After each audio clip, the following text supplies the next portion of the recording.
Buccaneers, Packers. This is a huge game when it comes to the playoff implications. Green Bay needs this win to hang on to that 7th seed, and Tampa Bay, they're holding on for dear life for control of the NFC South. To me, these teams are pretty evenly matched. When you look at how they play, these offenses can be really inconsistent at times. Tampa Bay's offense, they got a lot of talent, but most of the times they're unable to run the football, and this passing attack can be really streaky. Although Baker Mayfield hasn't played bad, he still hasn't played as consistent enough as what you would like for a guy who you want to be your franchise quarterback. Jordan Love, at one point this season, many of us thought that this dude wasn't it.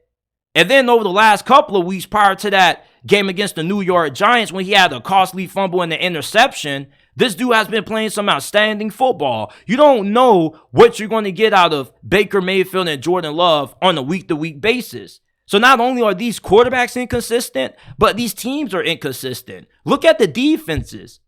Todd Bowles and Joe Barry, these guys are probably the most criticized play callers on the defensive side of the football in the NFL. Todd Bowles' defense, yes, he's dealt with a handful of injuries. You know, he's been without his starting linebackers for the last couple of weeks. Levante David came back last week, I believe. The secondary has been banged up.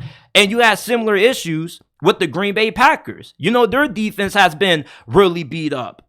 But you see, execution hasn't really been a strong suit when you look at Todd Bowles and Joe Barry. Last week, you had an undrafted rookie free agent and Tommy DeVito, who looks like the second coming of Linsanity, who drove the Giants downfield, put them in field goal range to eventually get the game-winning field goal, to seal the win. And then Tampa Bay, their defense damn near gave away the game against the Atlanta Falcons, allowing Desmond Ridder and company to drive downfield and put them up late in the game. And even in that game before that, they had several coverage busts when the defensive backs didn't know their assignments or they did the wrong thing. These defenses are really talented when they're healthy, but they're not well coached. Some people may say that, oh, you're overly hating on Todd Bowles. I'm not overly hating on Todd Bowles. This is a defense that, yes, they've dealt with injuries, but a lot of their performances that haven't been great have been due to poor coaching and these defenders not knowing their assignments properly. Same thing can be said with the Green Bay Packers. But this game is going to come down to who can be more consistent with taking care of the football, especially Jordan Love. When Jordan Love is on, this dude is a top 13 quarterback. But when he's being streaky, like how we saw him last week against the New York Giants, he can cost the Packers games. The Packers don't have a good enough team where they can overcome losing the turnover battle. So Jordan Love, if he has any costly turnovers in this game, it can hurt them against the Tampa Bay Buccaneers. Because one thing about Tampa that they do very well is take care of the football. They're not going to beat themselves, at least offensively, with giving you extra possessions. And you can trust Baker Mayfield late in games because Baker Mayfield came through and got the job done last week against the Atlanta Falcons. And the Falcons got a really underrated defense. Green Bay, defensively, how are you going to match up against Tampa Bay's passing attack if this passing attack can get in rhythm and they're not streaky? Because in certain moments of games, Tampa Bay's offense, they can go 3 and out on 5 straight possessions. There was a stretch during that Atlanta game last week when that offense couldn't even get a yard, it seemed like. And you know that they're not going to have success running the football, at least you would think. With this being arguably the worst rushing attack in the NFL, the Bucs haven't had a good rushing attack in the last 2-3 years? Green Bay, they're 31st in the NFL in rushing yards per game allowed. So either one or two things is going to happen in this game. Either we're going to see Tampa Bay have their best performance on the ground all season, or the Packers' run defense is going to have their best performance defending the run that we've seen out of them all season long. One of those two things is going to happen. There is going to be no in-between, people. Now, Green Bay offensively, I trust them a lot more in this game than I do Tampa.